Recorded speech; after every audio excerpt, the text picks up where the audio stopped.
Abonnez-vous sur Diamant Noir TV, la chaîne de la liberté d'expression et d'opinion.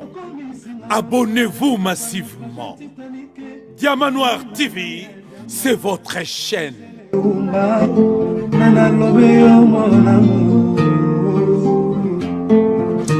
Téléfortifia de mon corps en cas de rechute. Alina kana bondela kailo kola bébé ya moi. Et qu'il a monena pesa kinga mumia suayeteo. Parce que nzoto na ye pete lo kola na malema. Kolina na ya diama. Gisele Umba. Kolina na la chaîne de la liberté d'expression et d'opinion. Abonnez-vous massivement. Diamant Noir TV, c'est votre chaîne. Bonjour et bonsoir Balandinho surtout au Boza Kolanda Biso sur Diamant Noir TV. Bon dimanche peuple congolais, pe kimé na mabota na bino, surtout na bino, nyon surtout bandeko oyo bozali na este ya mboka esika wapi o Kagame ese M23 baza kosala ba massacre. Donc mbote na bino nyon surtout bandeko tozali na invité na biso major oyo yebi malamu na kati ya Diamant Noir TV, major Ngbanda oyo akopanzela biso lelo maye ya somo oyo ezoleka na mboka pe o etali spiritualité ya mboka na biso surtout. Bonjour major Ngbanda et bon dimanche na yo. Mbote maman Gisèle, bon dimanche na yo. Mbote na balandi banson ya Diamant Noir TV. Mapamboli nzambe oya kirali kolo na sia biloko biso apambola bino. Merci mingi maman Gisèle pour l'opportunité au Singapore était na pesa contribution na ngai na sur l'aspect spirituel pour na makambo mboka na biso. Toyambi yo lelo lisusu po o manyolela biso donc tolinga to barapenda penda o manyolela biso maye o ezoleka surtout na mboka et aussi la spiritualité parce que esengeli na biso kosola nyonso twana yango ezosala Congo mobimba poto yeba peuple congolais balanja Diamant Noir TV soko koti na émission o koti na kati ya émission eloka liboso toyebi ndenge ezalaka o bolinga biso de partout ezaka j'aime ezo protéger émission surtout na YouTube j'aime na yonde ezosala ke émission ezala protéger bande ko mususu bazwa pe information ezosenga kaka j'aime na yonde lo to senga bino soko koti na kati na biso otela biso penda yango ebele olobi santé eza malamu dimanche ezoleka malamu na moi makasi ezali vraiment santé ezali bien kasi Congo ezana bokono nango ezoko koba mato mabiso ezana mboka na biso tolingaka totuna mingi yo poza mayele mingi penda major Ngbanda nakomona oyo lelo nyonso oyo to banda yango mbala moko secrétaire d'état américain lelo alobi ko banda na RDC ndinga utaki pe ko kende na ye kosukisa na Rwanda surtout concernant likambu oyo tozali na yango likambu ya Kagame et M23 ozomona position ya ba américain ndenge nini vis-à-vis ya RDC na Rwanda to banda mbala moko major poto lalate. Merci mingi maman Gisèle pour na mutuna moyo na kanisi na kokundura balandi ya Diamant Noir TV que zale loko asikate ngai na zalaka na mboka tango azalakia à ce moment-là za osala na gouvernement américain comme on est Richardson ayaka na télévision nationale à ABC que mokonzi mboko ya États-Unis président Bill Clinton a tindaye pour mokonzi mboka à cette époque-là mokonzi mboka maréchal Mobutu atika pouvoir ou soit bakosala po ba bengana e Kagame toyebi azali produit non seulement ya ba américain mais ya bato yo basangana po ete bakonza mboka na biso bango bakoza ezali te que totuna position na bango yebani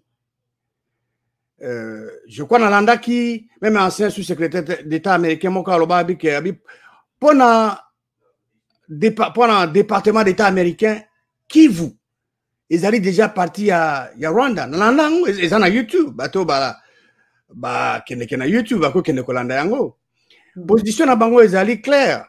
Ezate bato bazo kasa que non ba américain ba rejeter Kagame, je crois que bazo koye ba ko sa lecture yambo situation yambo cannabis te.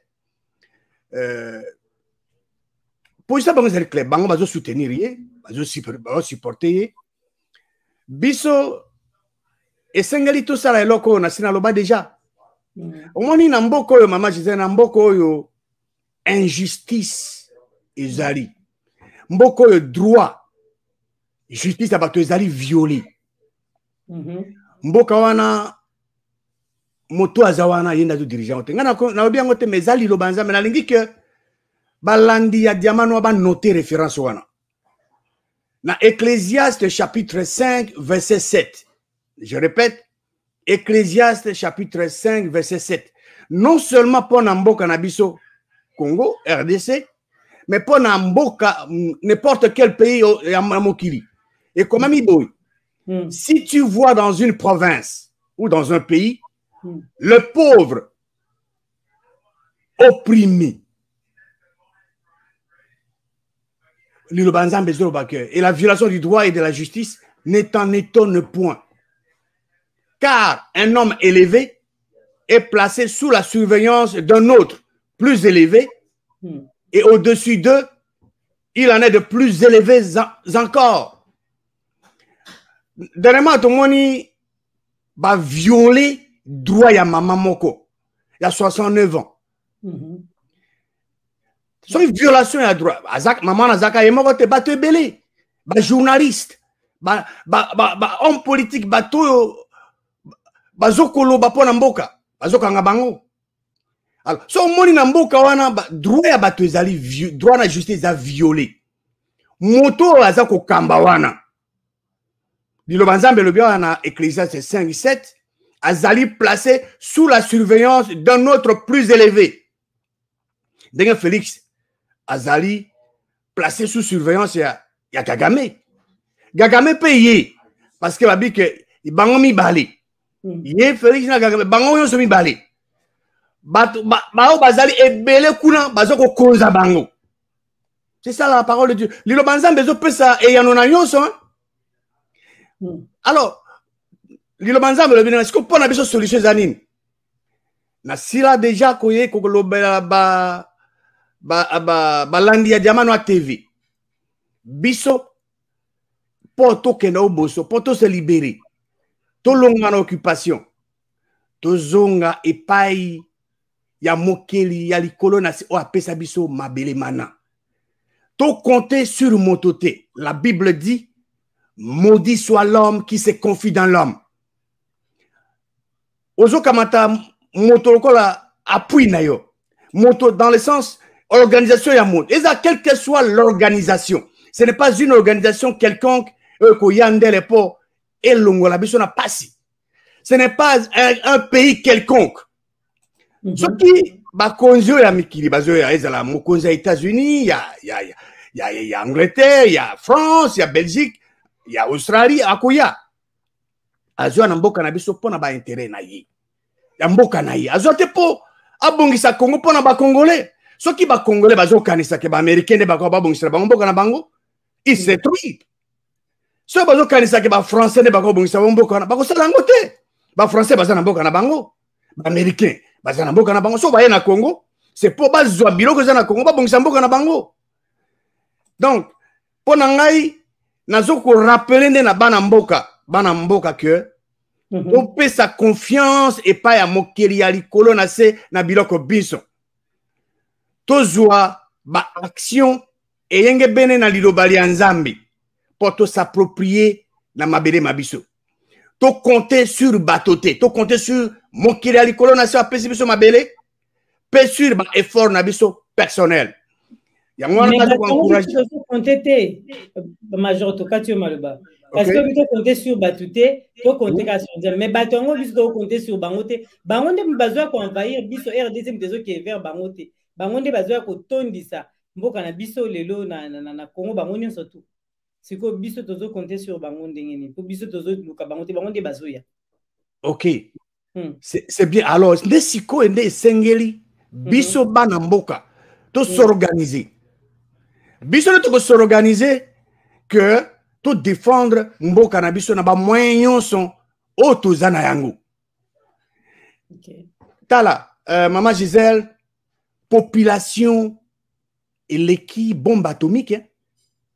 Ceux qui bana yamboka bazali conscient que ceux qui ba kebite ba kozala baumbu na mabele na o nzambe apesi bango, ceux qui bazali conscient que il faut bazwa ba action pondele ba koko na bango ba ya ko jouir na ba bienfait to na ba ressources nzambe tia na mboka na biso wana esengeli to telema biso banso moto na moto esika azali yango nazo rappeler toujours na bao bazoka ba mangomba bango na uta lo ba dernièrement que normalement ba maté ya o esengeza na ba église lelo ezali sur comment peuple congolais a ko se libérer, comment peuple congolais a ko s'approprier na mboka na ye, comment peuple congolais a ko jouir na ba ressources nyonso oyo mokili ya likolo na se apesa bango.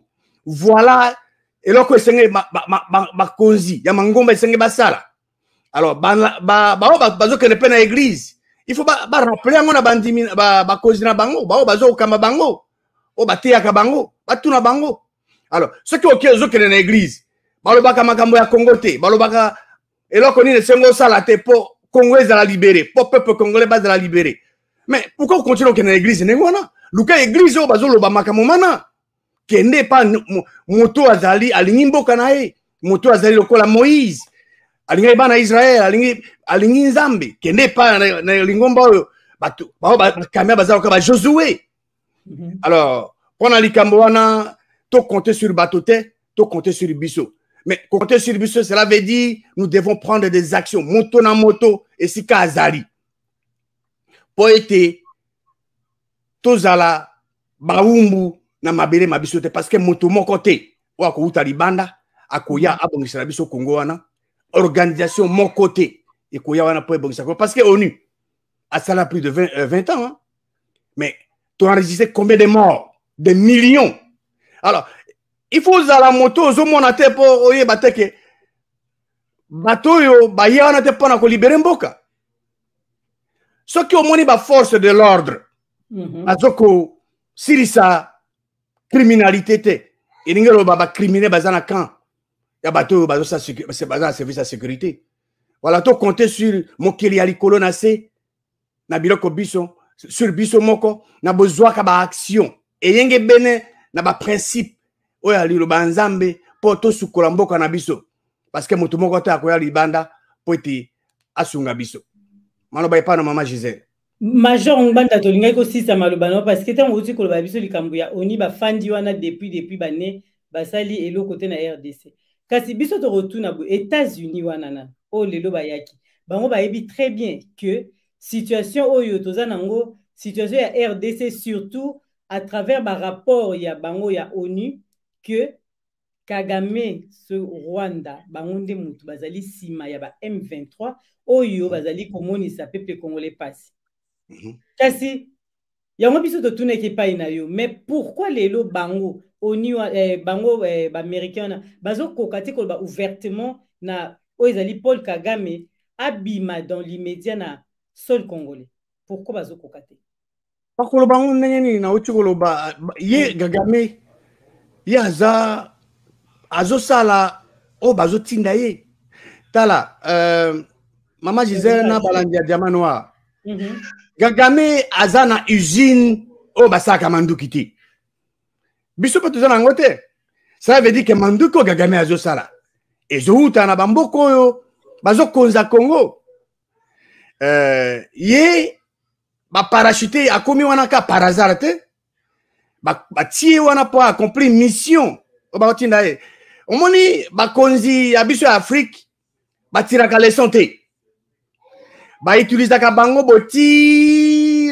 on local montazo azoli a citron azo presser yango ti soki esili obwaki yango na kati ya poubelle ba ndakisa eza ebele na Afrique ndakisa kaka mokonzi ya biso akala le président maréchal Mobutu azalaki a servi ba américain mingi mais tala ndenge na fin ya vie na carrière na ye azalaki abandonné.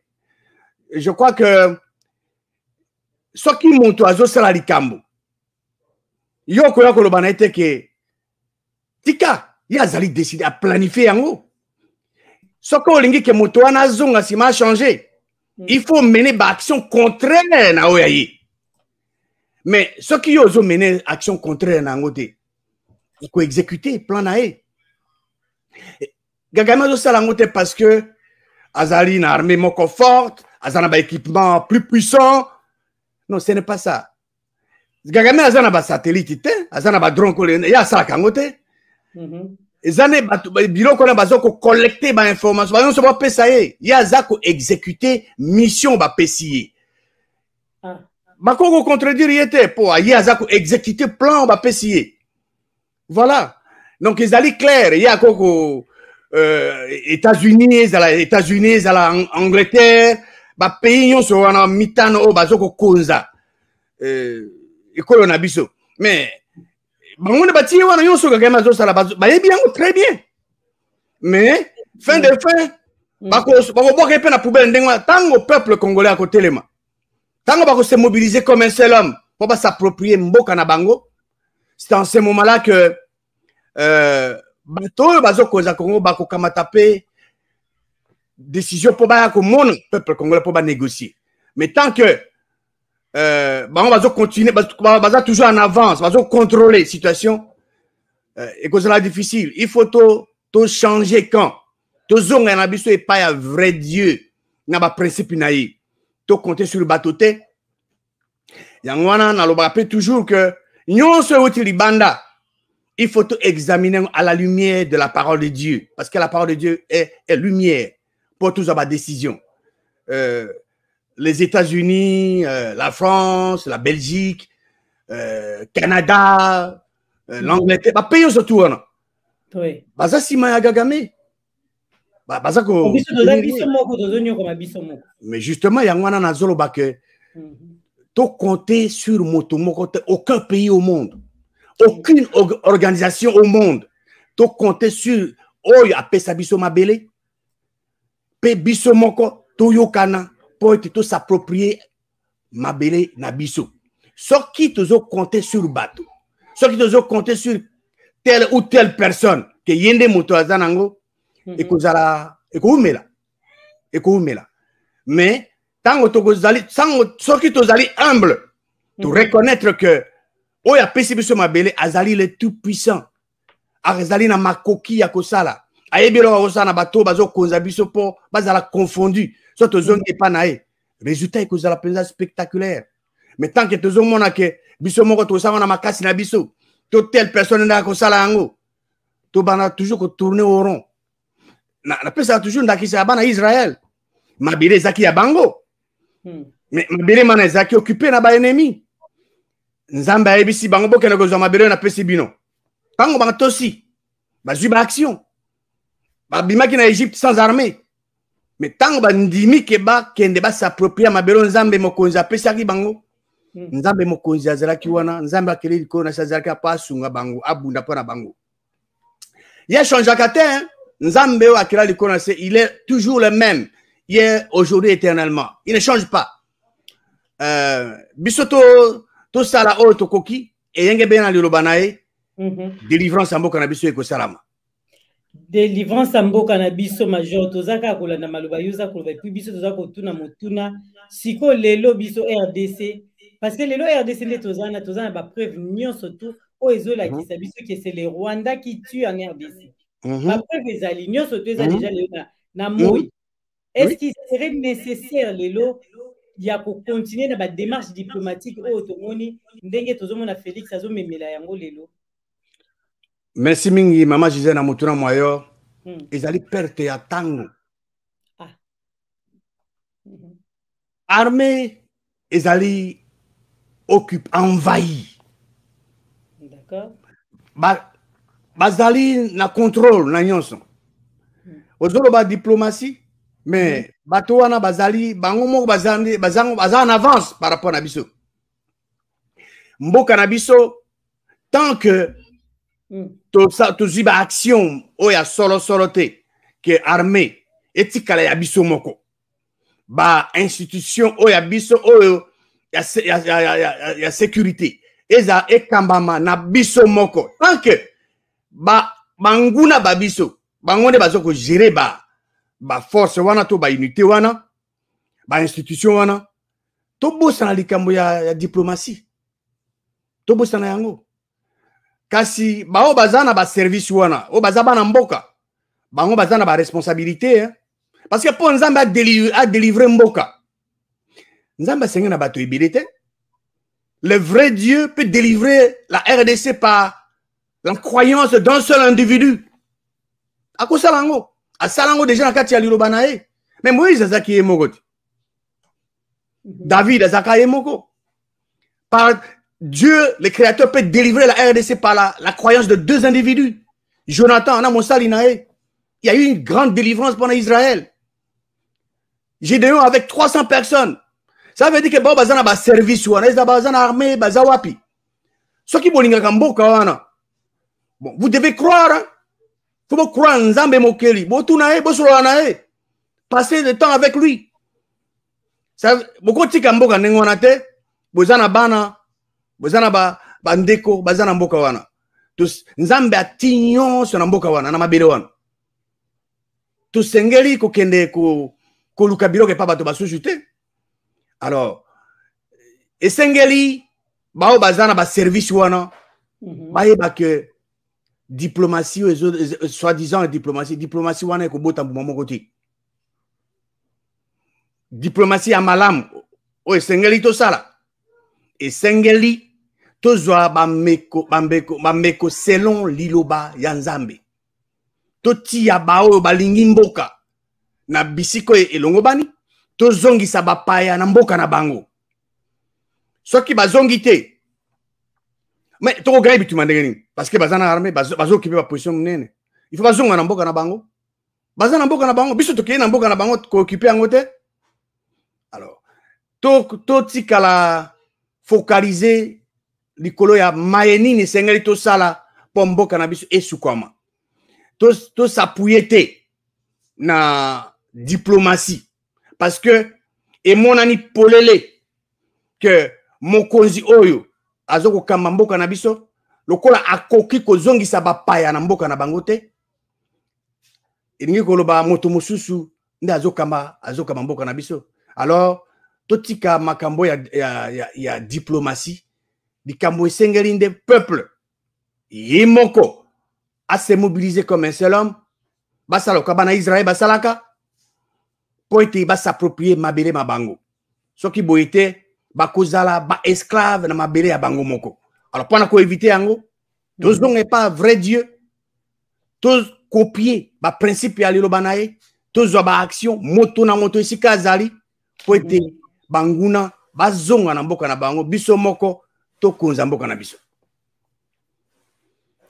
Merci Nayo Major. En tout cas, tous les motuya parce que tous les besoin ya mboka lelo et telema parce que mboka na biso komi vraiment eza makamne ces autres tambolaté tous bloqué partout na ba domaine surtout RDC pepe congolais azolela partout bandeko bazana kati ya Diamant Noir TV o bazolanda biso yango tozo solola tolinga batamayele okwa bino totuna kamituna na kotuna motuna oyo Major ozali Major breveté d'état major lelo biso to retourno yebisa biso nanu nini o ezalaki kosala force ya armée na biso à l'époque il a fait président na biso oyo atika biso Mobutu po yope na tango wana ozali un des majors ya époque ya tango wana balobe pai na totuni mo. Merci mingi pona motuna mona Maman Gisèle omoni armée esengeli discipline ezala.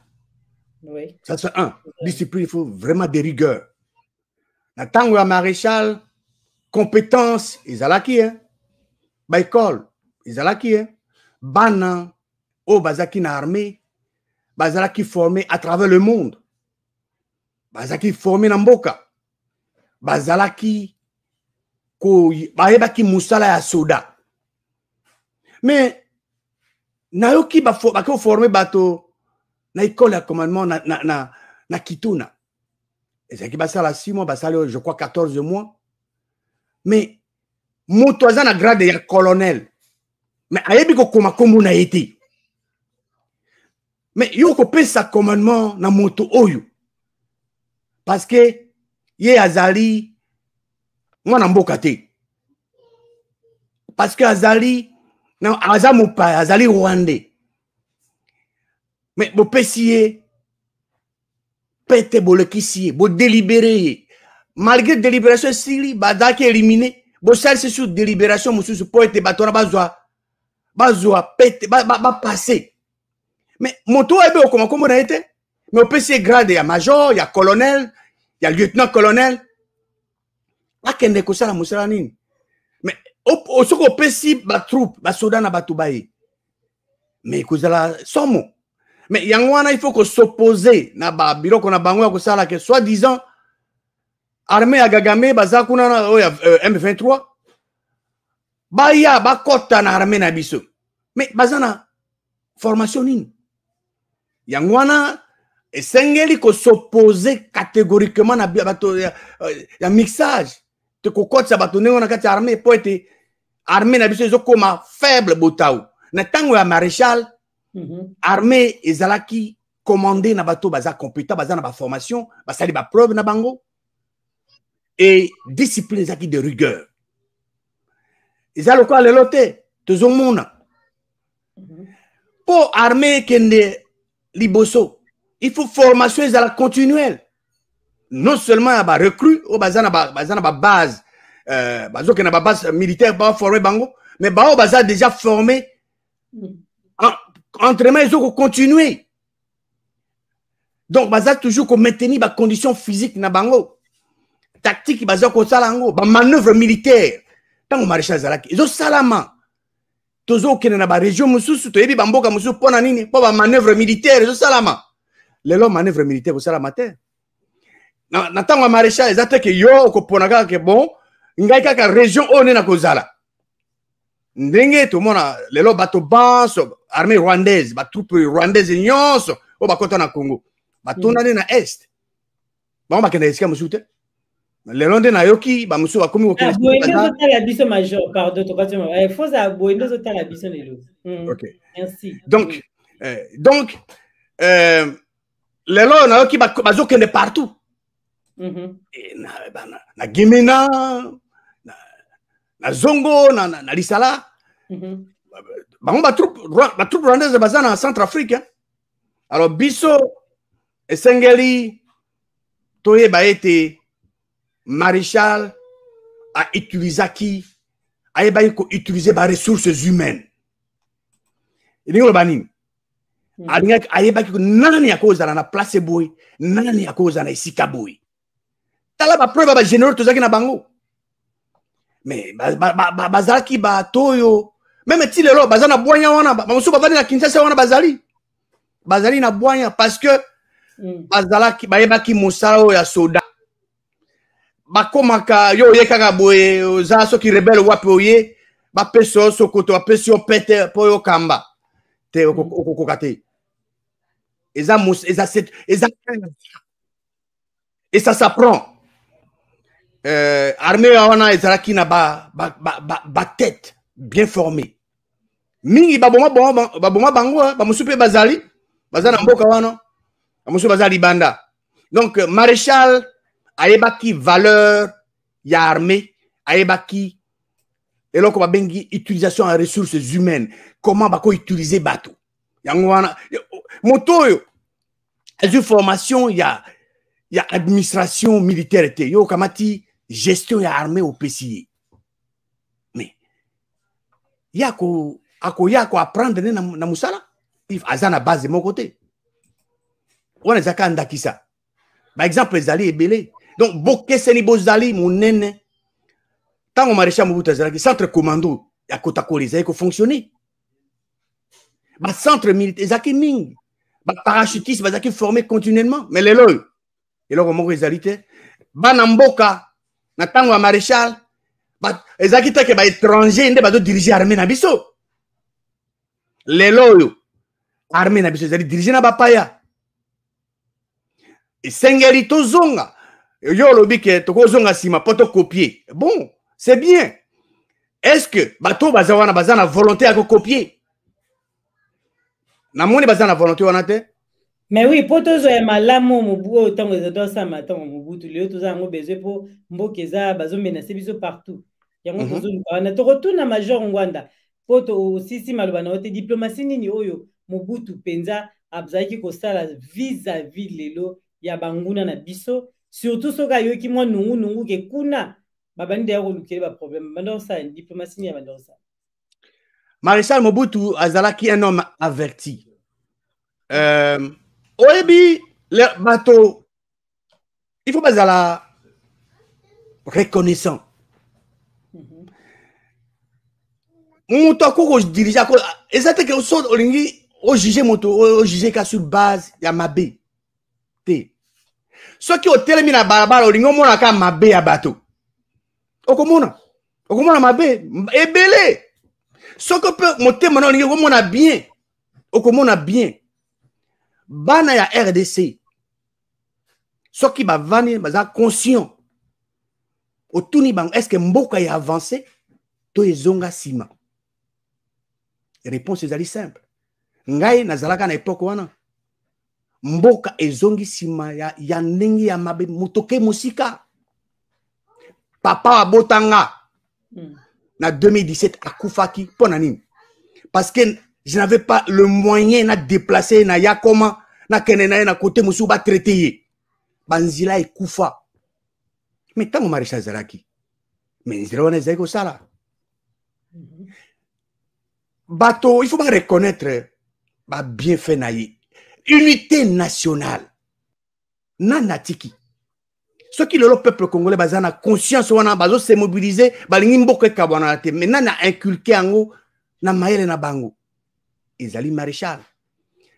Ya Zaraki bateau bazan nzinga na biso. Bazana ko sakana na ete. Baebaki que yosoko osakani mais akoya ko écraser pour azaki na armée makasi. Alors, yosoko za na armée makasi, okoko za na politique à bon voisinage na ba voisin na yo, kasi yo pe il faut za na armée makasi. Bana Congo bako se rappeler tango Kagame yaka amekaki pour à envahir Kigali. Mokonzi mboka nazaki na voyage. Abiarima abengi maréchal. Maréchal atindaka armée na biso kuna. Mais bakeneke basuki saka bango. Kagame azawana yebi yango. Alors, politique pour osala ya maréchal ezakite ke azala faible. Non.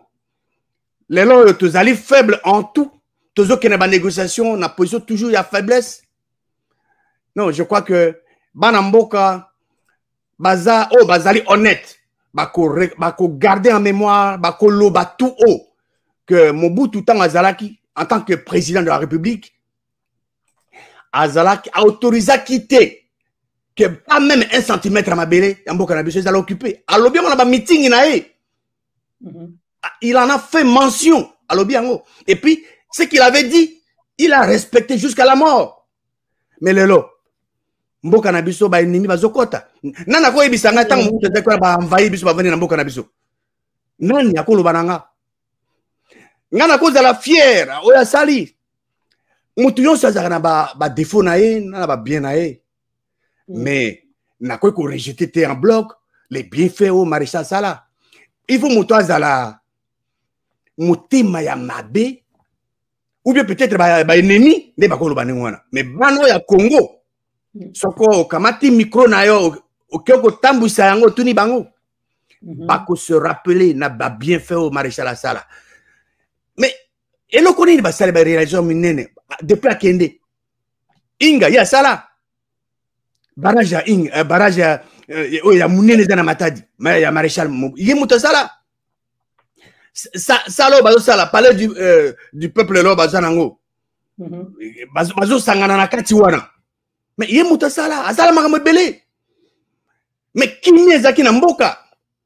Politique na ye zalaki que le Congolais peut se déplacer à n'importe quel coin en mboka à vivre.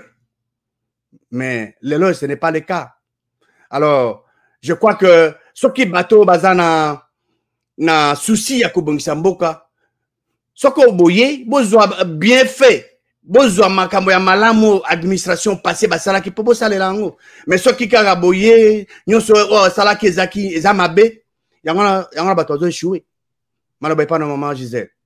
Merci na yo Major Ngwanda kasi po maloba ngo tango bino bozo bimisa ngo siko tango mususu bayo kaka ba fungola matoi po balandaka biso nde tozo babwe ba comprendre que na tango mobutu tango pesi biso ndenge bandai ko leka penza ndenge ni ezaki na lelo ndenge zo leka za ndenge moko te to na posa to avancer mais so leo tozo ngiso sima eza pasi po mboka ifale kende liboso ba nezo kende tozo ngaso sima esali penza matoi pasi mais Major Ngwanda tokotuna yo likambo yo tokoki koleka yango te parce que eza makambo oyo na matoi ya bakongoli nyonso to bayoki yango esali mwa matoi kokamwa. Concernant les élections 2023, la CENI va retenir oyo ezali 5 pays pilotes pour le vote des Congolais de l'étranger. Donc, nde tozali awa la Belgique, la France, Canada, États-Unis esika bozali et puis l'Afrique du Sud balobi que tour oyo likambo ya vote. Alors biso motune kozali kare pai na yo Major Ngwanda ke ba pays oyo ezali ba pays chaud, ba pays oyo totangi wana nyonso tu oyo diaspora ezobunda penza lelo pona likambo ya mboka. Nini oyo koloba sur likambo yango? Réponse, merci mingi pona motuna mayo maman Gisèle. Réponse nga za mokuse. Congo ezali occupé na ba ennemi. À tous les niveaux. Yo zo ça élection pour na longa. Bango moko ne bako tia moto na bango. Wana ezali ko monela bana mboka. Ko organiser élection ndenge nini. Mais soki balingi basalisa élection, solution ezali simple. Ba liste ya ba soldats rwandais. Nyonso bayana batonda na armée. Ba rassembler bango ban so bazonga na Rwanda. Bapaya ban so bazonga. Congo ezala totalement libéré. Tango to tikali biso moko nde tokosala o tokoki kosala. Ngai ndakisana nga toujours na kati ya liloba ya Nzambe. Bana Israël tango babimi bakei te ke lokola ba ennemi bazaki na mboka na bango bayo bakene basangana na bango po ete bayokana ba organiser ba élection po ba diriger. Okoko diriger te na bapaya o bazana bazo occuper ba position clé. Bana Israël babunda kande. Babunda kana ba ennemi na bango. Moïse na Josué avec aide d'Anzambe ba gagné 33 royaumes. Ba royaume ya minene. Biso to copier Nzambe mokiri ya likolo na se. To copier batote élection. Ezali d'abord pona ngai nazali contre yango, ce n'est pas d'abord za biblique te. Ngai un jour nako zongelo nako proposer lo komoko soki bato penza balobi ba solo balingi élection ekozala plus tard tango mboka ekosukwama, tango mboka ekozala na maboko ya biso moko ba moyen simple, système simple oyo coûter moins cher, oyo que transparence moyen ko douter transparence en réalité ezali to ko bango lelo te so to lo bango sikoyo bato ba kozanga avantage ba ekozana impact to ko lo belango ndele tango mboka ekomi na maboko ya biso me nde erwa to ko lo bango to ko tiango à la portée ya peuple congolais pour basale lango oyo ko coûter moins cher oyo que mutu na oyo akozala impliqué nango doute kozala te. Mais pour ngai élection pour l'instant ce qui moto andima que na élection c'est que moto wana azali pour occupation, moto wana lingi que armée rwandaise et diriger biso, moto wana lingi que bateau ya mokiro ba yokani, donc les dieux de ce monde et ses enfants va continuer ko nyokola bana Congo, moto ya andima akena na élection azali banda to na mboka ezako tout bien basala ngo poto za libanda toze bate banani baza ba ennemi ya mboka na biso banyo yonso ba participer baza libanda bangonde bango wana tokoyeba bango to identifier bango ke bato tozali na ba ennemi baza na kati ya makolo na biso ba organiser ngo totala Ah, donc, ngai naza contre olobi nini nalobi kobimisa tout le monde na poisa parce que na ba voilà opposition bato nyonso tu wana bazoluka élection. Merci na yo Major Ngbanda peuple congolais lelo ozopanzela biso opanzaka mikolo nyonso tu mais tozoyoka lelo en tout cas tosepeli tozoyoka pena na bokebi nyonso congolais comprendre que élection wana na poto surtout ba diaspora balingi yango te mpo balobi mboka eza na occupation élection esalamaka te soki mboka ezali na bapaya batondi partout nani akovote nani eloko to wana yango ka yango wana. Major Ngbanda la fois passée odemontraki biso selon la parole que pour Dieu Jésus-Christ est son bien-aimé à qui lui-même Nzambe il a mis toute son affection. Yango est-ce que lelo et que les diables et que les diables et les esprits reconnaissent Jésus-Christ comme fils de Dieu. Motuna ezali yebisa biso na Yesu Masia parce que likambo oyo pe ezali sujet monene na kati ya Diamant Noir TV bandeko baza koleka likambo oyo yango pe eza moko ya makambo ezoleka na mboka na biso tozoluka lelo toyeba yebisa biso Yesu Kristo amibengaka nini sur ye moko motuna ezali tozolanda epai na yo. Merci mingi mama Gisèle para motuna moyo ezali motuna moko ya motuya ekolingisa balandi ya Diamant Noir bazala éclairé et puis bana ya RDC. Oui. Nasi ndenge olobi na ba écriture totalaki Nzambe ye moko a partir ya likolo ntango babatisi Jésus-Christ alobi oyo aza mwana nga bolingo nalingaka mingi. Alors yeme alobi donc témoignage ya Nzambe ezali vrai mpo Nzambe akosaka te. Oui. Alors nalobaki que soki moto a osé alobaka Jésus-Christ azali Nzambe ndenge loba moto wana azali kocontredire Nzambe. Entre Nzambe wa alobi ke Jésus-Christ aza mwana wa ye na moto azobaka Jésus-Christ azali Nzambe nani azoloba lokuta aotuna o ndeko mwasi ndeko mobali. Nzambe mokili alobi ke Jésus-Christ aza mwana wa ye moto alobi ke Jésus-Christ azali Nzambe nani azobuka lokuta ezali Nzambe nazobuka lokuta to eza moto mpo Nzambe abukaka lokuta te. Zabulu pe se tromper te na ba esprit diabolique balobi Zabulu ko meka Jésus-Christ alobi soko ozali mwana ya Nzambe a reconnaître que Jésus-Christ azali mwana ya Nzambe Jésus-Christ azali Nzambe te.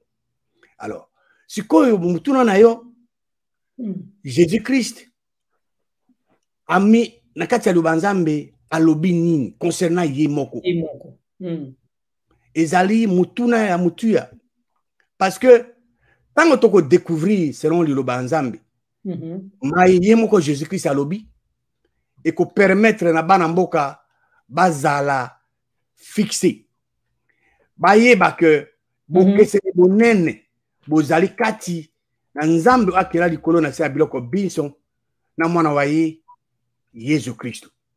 Na bana ko toujours ko rappeler na bana balandi ya Diamant Noir TV acte 17 verset 11.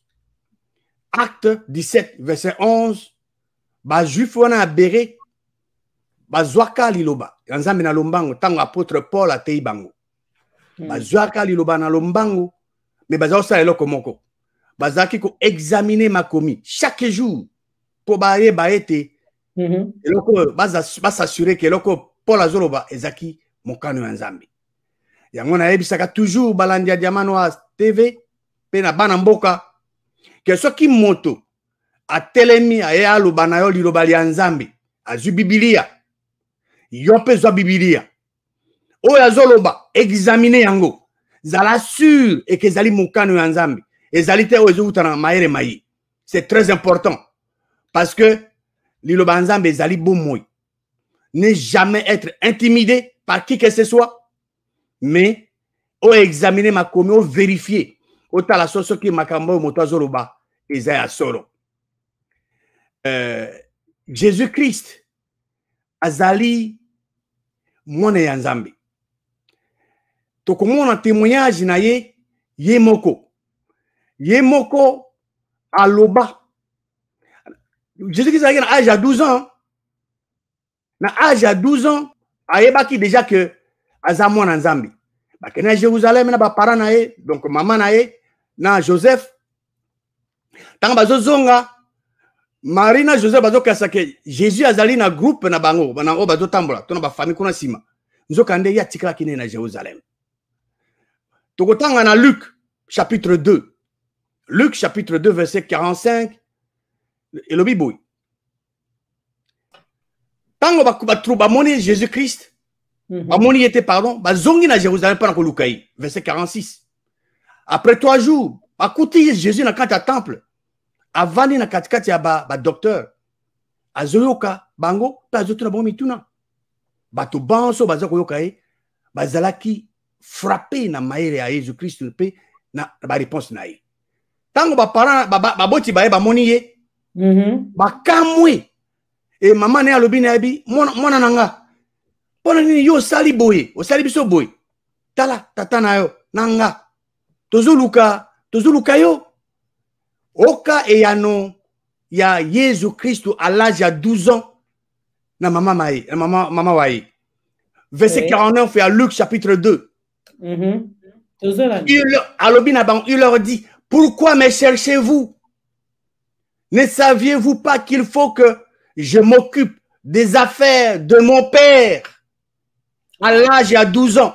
Il a déjà que il faut s'occuper na musala ya tata na ye.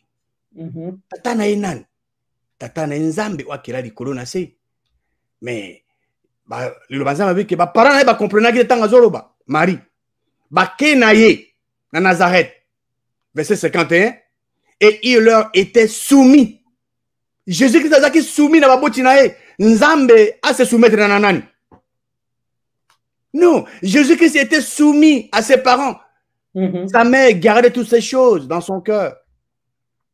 Ouanan à l'âge de 12 ans. Donc, dans Matthieu, chapitre 27. Dans verset 43, le banzam le bénin. Tango sima ya crucifixion, liwaye, pardon. Jésus-Christ a gagné. Il s'est confié en Dieu. Il s'est confié en Dieu. Que Dieu le délivre maintenant, s'il l'aime. Car il a dit, je suis fils de Dieu. Il s'est moqué de lui. Il a dit que Azamon Nzambe, ceux qui prennent Nzambe à bon, ayako délivré. Nakolo bana, na autour bana balandi à Diamant Noir TV. Est-ce que boyebi pourquoi ba judéen ba kamatari décho ba boma Jésus-Christ? Oyebi ce que Jésus-Christ a le bana ba kaza Nzambe. Mais ba qui pas été hein. Mais baba, si pour rester peut-être bon on ça bien dit. Mais le quoi ba kaza moi Nzambe. Donc là c'est ça y était. Donc il y a Zali moi. Non, so le bana ba il y a Nzambe, mais ba qui peut été rien. Mutu qui peut été. Ba tika ah, il y a un moutou. Mais le quoi a lobby Kazama? Car il a dit, je suis fils de Dieu. Matthieu 27, verset 43. Dans Jean chapitre 5. Dans Jean chapitre 5, verset 17 à 19. Mais Jésus a dit, mon père agit jusqu'à présent. Tata Nangai agit jusqu'à présent. Moi aussi, j'agis. Tata Jésus-Christ Zalinani.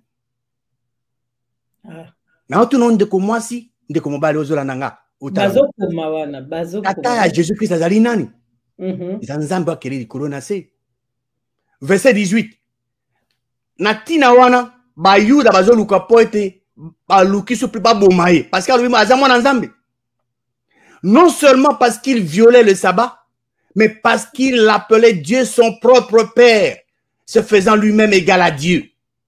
Donc le fait que Jésus Christ a Nzambe akeli kona saza tata na ye yango zo tombisa bango. Jean chapitre 8 verset 42.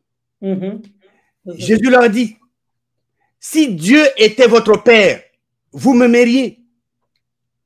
Ce qui Nzambe azaki tata na bino mbebolingi ngai po ete ngana uti epa na ye epa ye Nzambe. Je ne suis pas venu de moi-même, mais c'est lui qui m'a envoyé.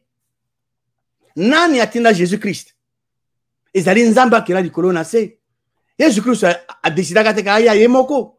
Dieu a tant aimé le monde qu'il a donné son Fils unique, afin que quiconque croit en lui, croit en Fils, ne périsse point, mais qu'il ait la vie éternelle. Nzambe jamais a promis que yemoko akoya.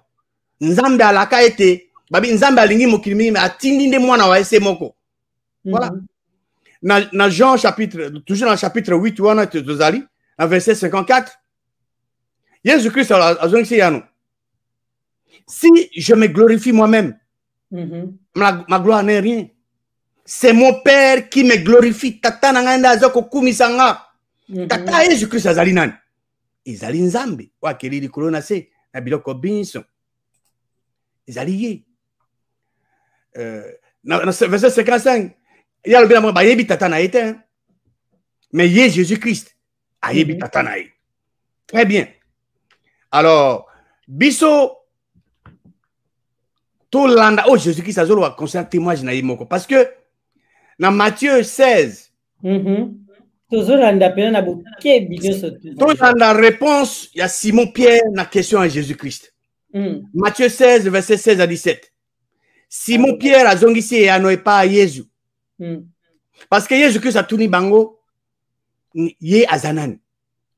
Ba apôtre, babi, ba tout ça, ba que ozali, prophète, ba musozo oza eli abi non, kasi bino, ba landi bangay, bino. Simon Pierre tu es le Christ, le Fils du Dieu vivant. Yo allez Christ, moi n'enzambo ya bomoy. Toute la réaction à Jésus-Christ. Est-ce que Jésus-Christ a silika tonini? Parce que ce que Jésus-Christ a zali nzambe. Mais Pierre a yo zali Christ, moi n'enzambo ya bomoy. Total a silika to boni. Verset 17. Jésus-Christ tant a zuli le balobi na e et sengonayo Simon mwana Jonas po ete ezali musunina makila tende yebisi yo wana kasi tata nanga o azakuna na likolo mais c'est mon Père qui est dans les cieux nde a révélé yo yango voilà et outi et pas ya na maela Simon te mais réponse au Simon Pierre selon Jésus-Christ et outaki et pas ya Nzambe moni ba évangile chaque évangile ils ont couvert aspect ya bomo ya Jésus-Christ. Matthieu ils ont couvert aspect à ministère à Jésus-Christ en tant que roi.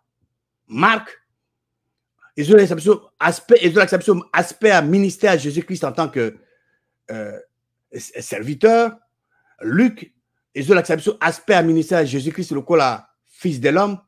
Et évangile à Jean, ils ont l'accepté aspect à ministère à Jésus-Christ en tant que moine. Alors, dans l'évangile à Jean, chapitre 4, verset 34, Jésus-Christ a l'obi. Ma nourriture est de faire la volonté de celui qui m'a envoyé et d'accomplir son œuvre. Kolia, Jésus-Christ, Kosala, Ezakolobate, Bato mingi bazolo bali lobali anzambi. Kasi bazo salate. Mais Jésus-Christ a dit kolia na ye. Ezali ko sala mokano ya oyo atinda ye. Pe kokokisa misala me ye. Nani atinda Jésus-Christ? Ezali nzamba kila likolo na se. Dans Jean chapitre 5 verset 30. Jésus-Christ a dit boy. Je ne peux rien faire de moi-même. Jésus-Christ a dit akosa yemo eloko moko te yemoko. Selon que nazo yoka, nazo juger. Et jugement nanga ezali juste. Pour nanini. Pour ete nazo luka mukano nanga imoko te. Kasi mukano ya oyo atindanga. Jésus-Christ tanga na sia wazo luka mukana oyo atinda. Nani atinda Jésus-Christ a ose? Ezali nzambe akela likolo na se na biloko binso. Jean chapitre 6 verset 38. Jésus alobi car je suis descendu du ciel pour faire non ma volonté mais la volonté de celui qui m'a envoyé. Jésus-Christ azaki na volonté na yemoko, hein? Azaki na mokano na yemoko. Akoka ki pe kosala mokano na yemoko. Mais a décidé par son libre arbitre à obéir mokano na Nzambe. Kokita ezate que akiti verticalement non, mbotama na ye. Donc Jésus-Christ a aya na mokili po asala non pas mokano na yemoko, kasi mokano ya Nzambe oyo atinda ye. Dans Jean chapitre 8, verset 29. Oya tindangai azanangai. Ya tikinga nga mokote. Pona nini? Po ete na sala ka tango yonso o eza malamu na miso ngai. Nani atinda Yesu Kristo awa ose? Ezali nzambe akeli likolo na se. Ngwana tika Jésus Christ ye mokote pona nini? Po ete Yesu Kristo azosala toujours oyo ezali malamu na miso ngai. Dans Jean chapitre 10 verset 30, eza verset mingi bato ba utiliser ngango baza na confusion nango. Jésus Christ alobi ngai na tata tozali bonko. Ah, ce bato ba yokinga oh, omoni alobi ke ngai na tata tozali moko. Mais ba bosa ba verset nyonso tout ko tangao. Non, bazaki un, bazaki na même objectif. Mon diminution, mon tabotami mbotama ya sika. Yepe azali na même objectif na Nzambe na Jésus Christ. Ah, yango le baki. Et comment mina kotanga ngoye biso banso toke na évangile à Jean chapitre 17. Na évangile à Jean chapitre 17. Ah ouais, Jésus Christ avant kufa azo sambela. Azo sambela le banzambe a tongoli miso likole panzamba sambeli. Mais na verset 3 bato balobaka bomo ya seko baye bakatina te. Jésus Christ a expliqué ngwa bomo ya seko. Na verset 3 lobi boy. Or la vie éternelle c'est qu'ils te connaissent toi le seul vrai Dieu et celui que tu as envoyé Jésus Christ. Bomo ya seko. Et sengeli yondeko mwasi ndeko mbalo zotala ngai. Il faut yo oyeba. Nzambe o se moko ya solo. Pe oyo ye nzambe o se moko ya solo atinda komona ye Jésus Christ. Deux entités distinctes, différentes. Toujours quand on a Jean 17 verset 11 et 12.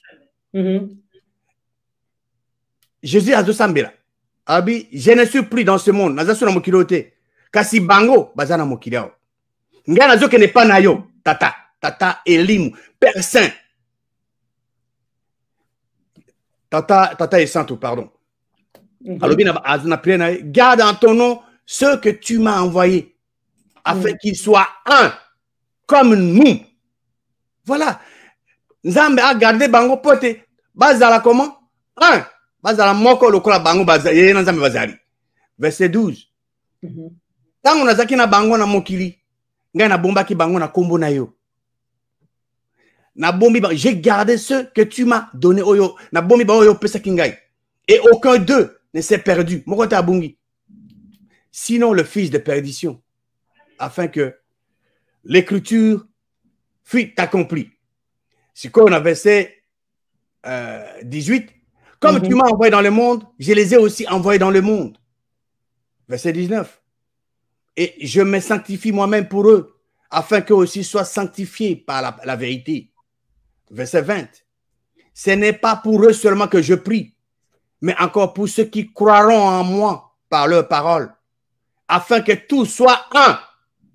Comme toi, Père, tu es en moi, et comme je suis en toi, afin qu'eux aussi soient un en nous, pour que le monde croie que tu m'as envoyé.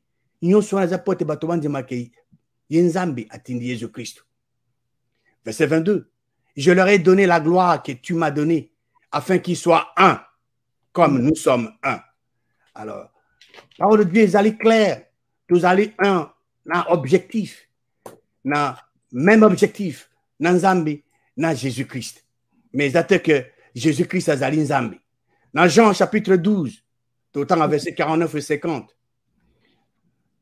Car je n'ai point parlé de moi-même, mais le Père. Jésus-Christ a l'obéi. Alobi, yemokote meza tata. Qui m'a envoyé? Il m'a prescrit lui-même ce que je dois dire et annoncer. Nzambe o atinda ye a commis, a prescrit Jésus-Christ et Sengeli aloba. Verset 50. Et je sais que son commandement est la vie éternelle. C'est pourquoi les choses que je dis, je les dis comme le Père me les a dites. Oh, yon son Jésus-Christ a koloba. Azoloba o nzambe mokili ayebisi aloba. Ezouta na motema na yete na volonté na yemokote. Mais tata na nzambe na ayebisi aloba. Dans Jean 14 verset 28. Vous avez entendu que je vous ai dit, je m'en vais et je reviens vers vous. Si vous m'aimiez, vous vous réjouirez de ce que je vais au Père, car le Père est plus grand que moi. Jésus-Christ a l'obéi. Dans verset 28 de Jean 14, car le Père est plus grand que moi. Le Père est différent de son Fils, Jésus-Christ. Dans Jean chapitre 10, verset 36, Jean 10, 36, Oyo tata azo sanctifié, platini na mokili, bozo lobaki aza ko blasphémer, et cela parce que j'ai dit, je suis le Fils de Dieu. Si Jésus-Christ avait dit qu'il était Dieu, mais Jean 10, verset 36, alors que tu blasphèmes, et cela parce que j'ai dit, je suis le Fils de Dieu, pour être dans l'obéi que était nazali mwana ya nzambe. Totala sikawa totanga conclusion ya livre ya Jean, évangile à Jean. Conclusion nango. Dans Jean chapitre 20, verset 30 et 31. Jean 20, 30, 31. Et le Bible, Jésus a fait encore en présence de ses disciples beaucoup d'autres miracles qui ne sont pas écrits dans ces livres.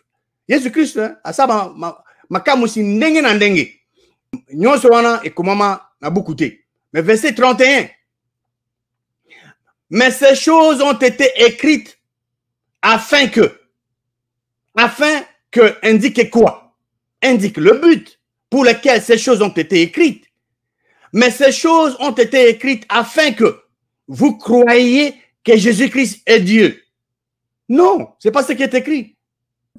Que vous croyez que Jésus-Christ est le fils de Marie. Non. Verset le Bible, afin que vous croyiez que Jésus-Christ est le Christ, le Fils de Dieu, et qu'en croyant, vous ayez la vie en son nom. Donc, ils allaient clair. Ils allaient clair. N'a évité ce qu'on lingo le ballon, comment on va continuer. Maintenant, on va verser mon soin à partager. N'a évité ce qu'on va ajouter. Ok.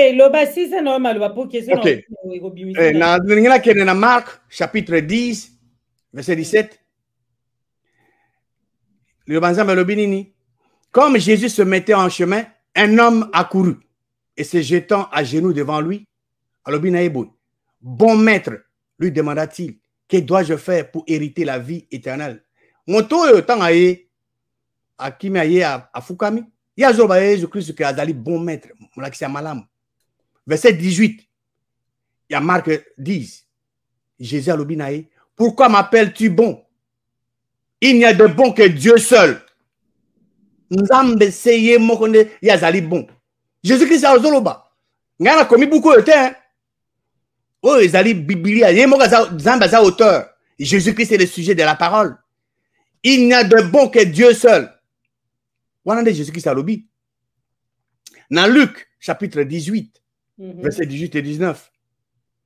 Un chef interrogea Jésus et dit, bon maître, que dois-je faire pour hériter la vie éternelle? Verset 19. Jésus lui répondit, pourquoi m'appelles-tu bon? Il n'y a de bon que Dieu seul. Nzambe ye moko ndazali bon. Na lingi siko na partagé na balandia diamant noir na bana RDC ba déclaration à Jésus-Christ après c'est quoi naï. Otomoni nyonso yo. Ma verset zali ebele hein mais na poni kaka. Oh na lingi na partagé siko Jésus-Christ a kufi. Akundami putumisa to pe mikomisa to asekwi na nzoto ne asekwa. Bolanda ma Jésus-Christ akoloba. Dans Jean chapitre 20, tokotanga verset 15 à 17. Jean 20, verset 15 à 17. Verset 15. Jésus-Christ a lobi na mwasi. Et awa, na beaucoup, c'est Jésus-Christ a sekwi. Marie de Magdala azaki na Lilita. Alors, azaiko dialoguer na Jésus-Christ. Ayebaki te que ezali Jésus-Christ. Alors, quand c'est jardinier. Mais Jésus a lobi na mwasi. Ozo le la nini. Ozo le kanani. Mais ozo le kanani. Jésus-Christ a zoba a retourné. Ye azo kanisa que ezali jardinier lobi na jardinier bi mokonzi. Soki ezali yondo ozuiye loba na ngai siko tiye. Et na okene ko zoayi. Jésus a lobi na ye. Non, verset 16. Jésus a lobi na abengi Marie na kombo na ye. Tango Jésus-Christ a bengi Maria na kombo na ye, Marie a reconnaître mongongo ya molakisi. Jésus lui dit Marie. Tango Marie a yoki kombo na ye, maître a bengi a reconnaître mongongo ya maître, a baluki a lobine na monoka hébreu, Rabouni ye ningoloba molakisi. Verset 17. Yesu alobi na ye ko toucher ngai te. Donc naturellement nangasi Marie na esengo wana yokaki maître a bengi alinga kana yamba ye a toucher abi ko toucher ngai te. Po ete na matina no te epai ya tata na ngai. Tata Jésus-Christ nani? Nzamba kela likolo na se biloko biso. Mais alobi na ye kendo kokuta bandeko banga. Banani bazaki bandeko ya Jésus-Christ. Ezalaki baye koli baye. Yonde ko mwasi ndeko mobale obota mbotama asika. Ozali ndeko ya Jésus-Christ. Jésus-Christ, ye azali koya aprenzambe, ye azali chef, azali moto ya église. Biso tozali biteni ya nzoto. Alobi na ye kendo kokuta bandeko bangai pe lobana bango, je monte vers mon père et votre père, vers mon Dieu et votre Dieu. Voilà eloko Jésus-Christ alobi na nzoto na ase quoi. Kendo koyebisa bandeko na ngai ke ngai nazo mata pa tata na ngai pe tata na bango. Nazo mata pa nzambe na ngai pe nzambe na bango. Jésus-Christ azali clair. A marché monté. Jésus-Christ a eu position na ye. Alobi ke azali mwana ya nzambe. Kati ya Biblia mobimba. Pona bandeko balandi ya Diamant, Noir TV pe bana RDC. Biblia mobimba. Tozali na 68 versets bibliques. 68 versets bibliques ezoloba que Jésus-Christ azali mwana ya nzambe. 3 versets seulement ezoloba que azali nzambe. Mais oyebi eloko ni bato basali? Bato bazui 3 versets bibliques wana ba magnifier ngo likolo ya 68 versets clairs. Ezoloba que azali mwana ya nzambe. Mais kasi bato babosani que esengeli batanga ba verset misato wana difficile à la lumière ya 68 versets clairs. Mais ce qui bo sali yango ningo wana bokomona que effectivement Jésus-Christ azali mwana ya nzambe, azali nzambe te. Tina wana to nazo exhorter bana mboka bokende na ba besoin na bino epai ya nzambe mokeli na kombo ya Jésus-Christ. Bo sambela pona mboka na biso bokende pa nzambe mokeli. Bo remercier ye que asili déjà ko exercer ba jugement na ele ko ba ennemi na biso na kombo ya Jésus-Christ. Kasi bokende lisusu te na losambo epai ya Jésus.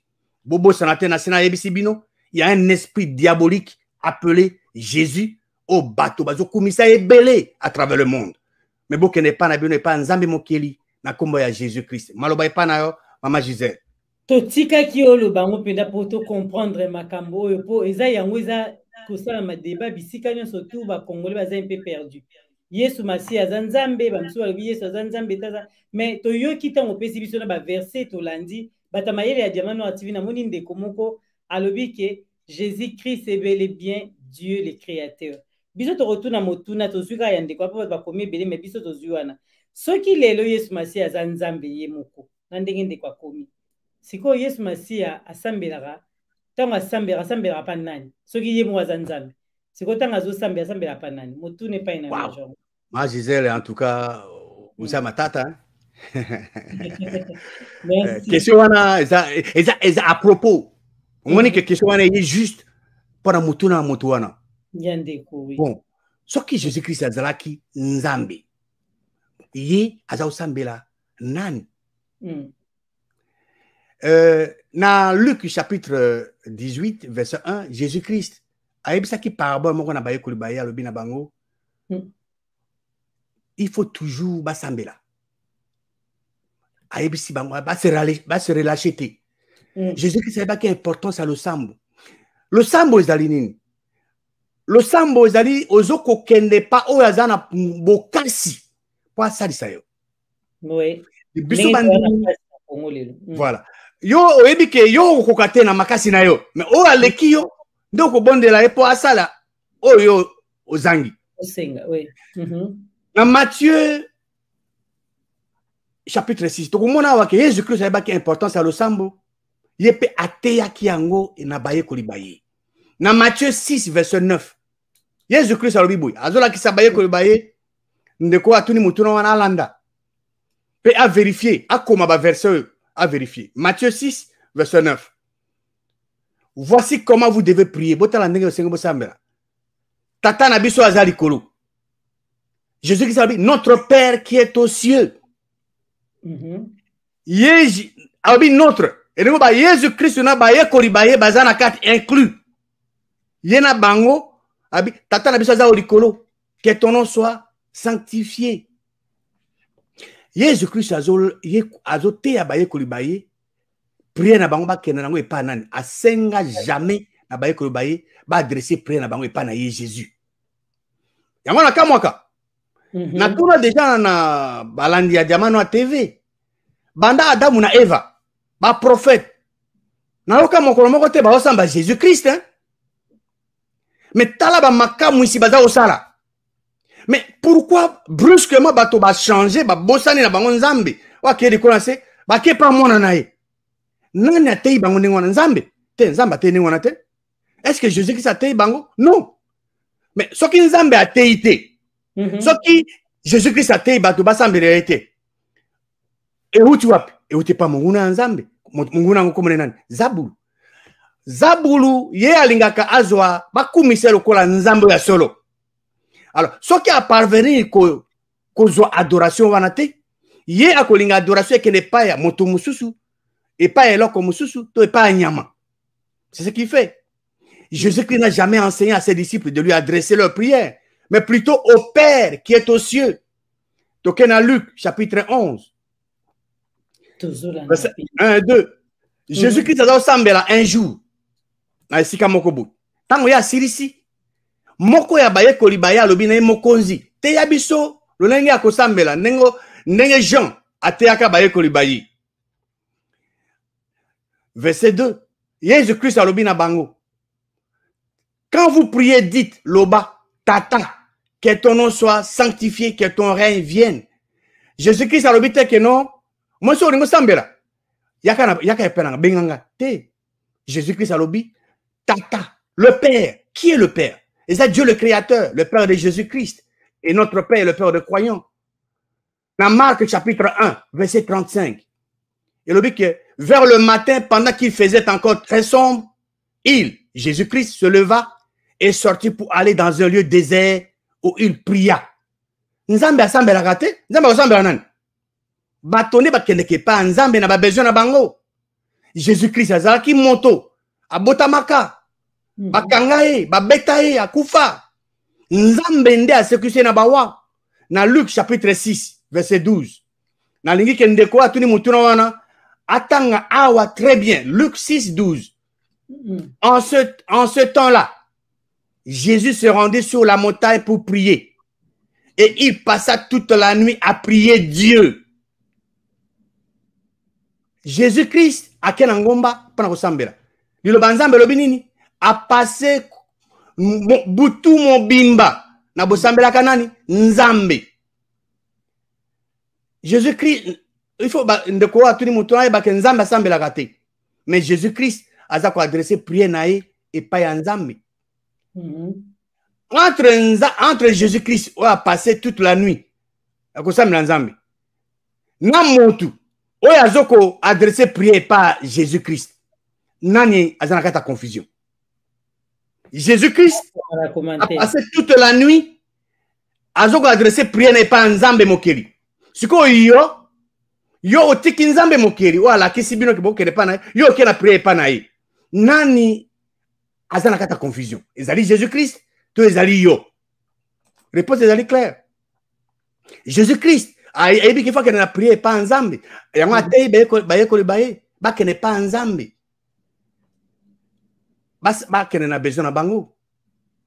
Donc, Jésus-Christ a toujours que ça la mokano ya nzambe ou ya solo. Parce que Jésus-Christ faisait toujours la volonté de son Père. Et n'est comme mis dans Jean chapitre 8, verset 29. Celui qui m'a envoyé est avec moi, il ne m'a pas laissé seul parce que j'ai fait toujours ce qui lui est agréable. Nzambe semble la rater. Tout le monde a na Jean, na lobaki déjà na verset Jean 17, Jean 17, verset 1. Après avoir ainsi parlé, Jésus leva les yeux au ciel et dit, Père, l'heure est venue, glorifie ton Fils, afin que ton Fils te glorifie. Voilà. Jésus-Christ, azosambela tata na enzambe waza likolo. Tozozwa penda. Na liwa ya Lazare, Jean chapitre 11, verset 22. Jésus-Christ a commis kuna, Lazare sakufaki, azolumba déjà solo. Mais ndeko na moi satuni a ebisi, a ebi bon. Soko yo zalaki ambere ndeko nga bikaki.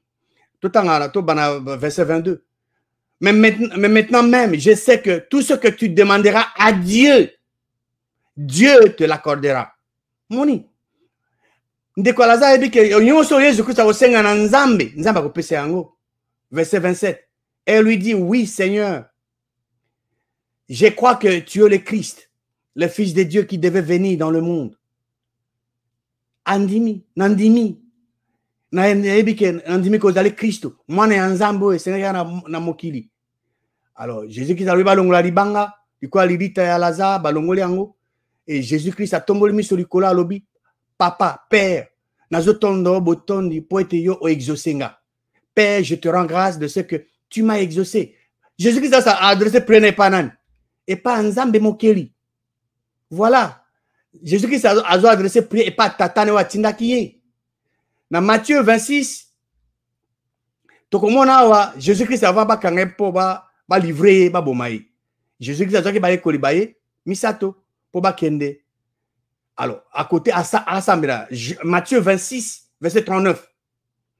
Puis, ayant fait quelques pas en avant, il se jeta sur sa face et pria ainsi. Jésus-Christ, mon Père, s'il est possible que cette coupe s'éloigne de moi, toutefois, non pas ce que je veux, mais ce que tu veux. Jésus-Christ, azalaki na émotion lokola yo lokola ngai, tang balinga kangaba bomai a sentir yango. À quel point c'est à quoi habitata, si possible, au changer. Mais toutefois, au ngana lingite, mais au yo lingi. Dans verset 46, et vers la 9e heure, Jésus s'écria d'une voix forte, Élie, Élie, lama sabachthani, c'est-à-dire, mon Dieu, pourquoi m'as-tu abandonné? Jésus-Christ sur la croix, sur le bois, azoganga. Mais nako pona ba landi ya diamano wa TV nako pesa en précision. Jésus-Christ n'a jamais dit mon Dieu, pourquoi m'as-tu abandonné? Non. On les a crié, il y a victoire, il y a défaite. Jésus-Christ, la traduction correcte. Jésus-Christ avait dit mon Dieu, pour ce but, j'ai été gardé. Pour ce but, j'ai été épargné. Donc, monsieur Ezaki a compris. Il s'adressait à son père. Donc, Tata Nzambe assemble gate. Jésus-Christ a ressemblé à Tata Nzambe. Biso, tu connais pas Nzambe Tata. N'a pas besoin de biso poto sambela. Mais yen Nzambe. Il a assemblé gate. Jésus-Christ a zali médiateur entre Nzambe. Nabato. Tout le monde, Jésus-Christ a zolo bakazali mwana Nzambe. Alors, mutuna nangaye na yon ndeko. Mobali ndeko. Moi si. Oyo zolo bake Jésus-Christ a zali Nzambe. Oh, yon so Jésus-Christ a sali. Alobi kazamwa na Nzambe. Ni olo bake. Yon so bake Jésus-Christ a beaucoup le kuta. Donc, yon yebi koleka Jésus-Christ. Non. Jésus-Christ a ressemblé à Nzambe. Wakeli konase. Donc, aye baki position na ye. Jésus-Christ a sali médiateur. Parce que, comme on a 1 Timothée chapitre 2, verset 5. Car il y a un seul Dieu, un seul vrai Dieu. Et aussi un seul médiateur entre Dieu et les hommes. Jésus-Christ, homme. Voilà. Jésus-Christ azali, mwana ya Nzambe. Natina wana, yon de kumasi, yon de kumubali. Ozalaki, kokene na losambo no epa ya Jésus. Kosala ngo suti. Kene na losambo no epa Nzambe mokeli. Ya likolo na sena biloko binson na kombo ya Jésus-Christ. Po ete na kombo ya Jésus-Christ, ba milimu mabe, bazali ko fukama, na kombo ya Jésus-Christ, prière ne kozala exaucé. Alors, il faut qu'on y ait bappé, mais Jésus-Christ a accompli, pour na yotan ozo prononcer kombo ya Jésus-Christ wana. Donc, prions Dieu le Créateur au nom de Jésus-Christ. Bao bazoko adorer Jésus, batika, va adorer le seul vrai Dieu.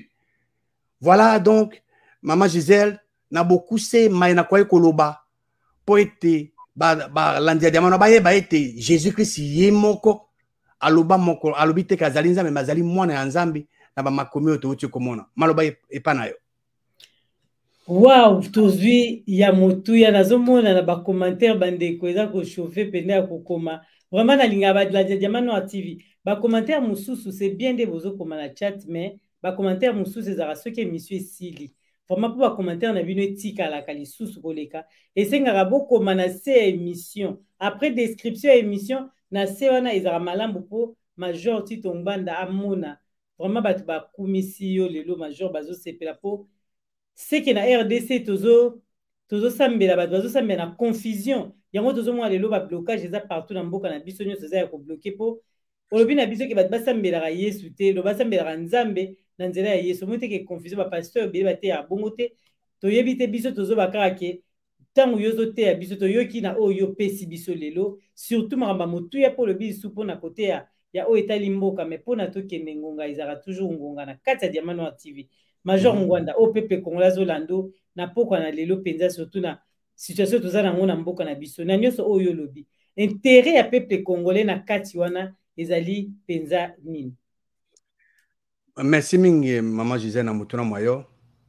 O na kolobela peuple congolais ezali boye.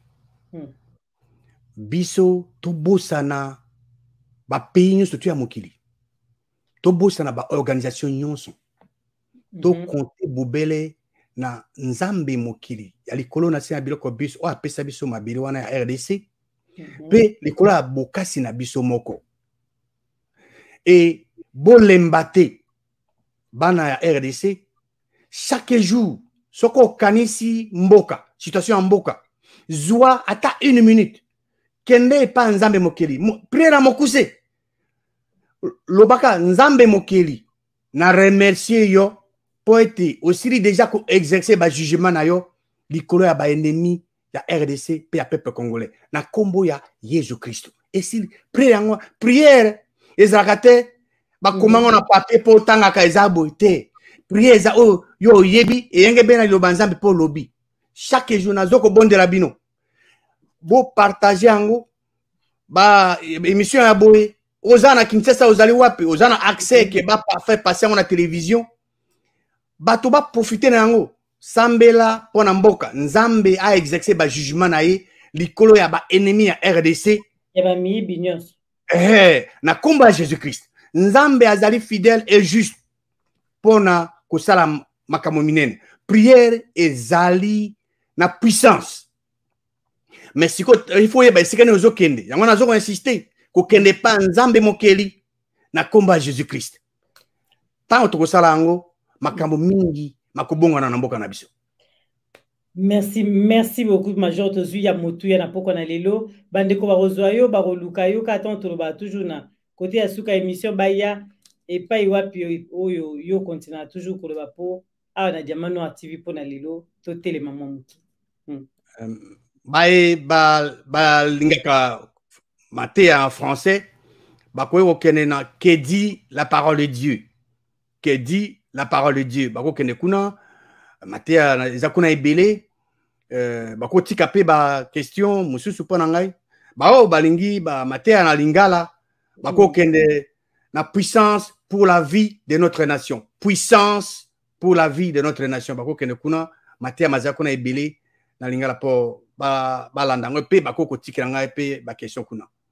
Vraiment pour la question ya bandeko na moni ndeko moko likamba komi mais na mbala sima Major to mamiso aussi le rotanga tanga ba question na bango so 8 ans ndeko Julien Lukoki eza malamu question na yo tango lobi ba congolais vraiment comme na biso ngo na ser bokoma na sengi bino nyonso bato bozo koma ebele JM bokoma tout na se émission après description pour Major azo moya rotanga ngo etika na chat te Prosper makambo zo koma article 64 bo pisa ba verset nazomona bandeko bazokoma ba verset 10 elobi boye elobi bokomela biso yango Diamant Noir asengi bino nyonso Rosanne bokoma maman ki bokoma na se ya émission po Major azomoya ya kotanga ngo merci na bandeko nyonso bozaki na biso elongo na Diamant Noir TV tolinga bino mingi merci pour na fidélité puis patience na bandeko nyonso tout bolandi biso tokutana na mokolo oyo ezali koya topesi bino bambote ebele. À très bientôt. Bye. Bye bye. Abonnez-vous sur Diamant Noir TV, la chaîne de la liberté d'expression et d'opinion. Abonnez-vous massivement. Diamant Noir TV, c'est votre chaîne.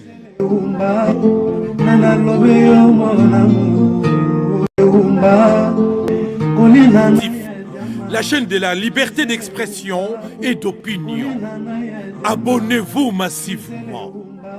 Diamant Noir TV, c'est votre chaîne.